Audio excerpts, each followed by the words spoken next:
In 1969, two young men living in London, John Rendell and Anthony Ace Bourke, were browsing the exotic animals section of Harrods department store when they saw a small lion cub.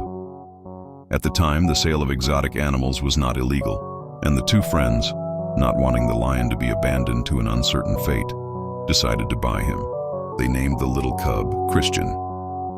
Christian lived with John and Ace in London, playing with them in the park, riding in the car around the city, and growing up just like a pet.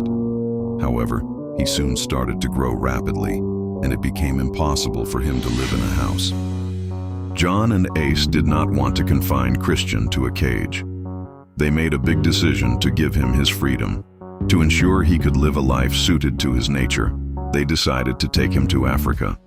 The famous wildlife expert George Adamson agreed to reintroduce Christian to the wild at Kora National Park in Kenya. This great transition was not easy. Christian had to adapt to the wild.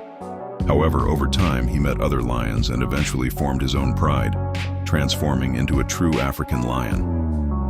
A few years later, John and Ace began to wonder how Christian was doing and decided to return to Kenya. However, experts warned them that the lion had now fully adapted to the wild and would no longer remember them. Still, they wanted to try. When they finally found Christian in the wild, something incredible happened. From a distance, Christian spotted them and immediately recognized them.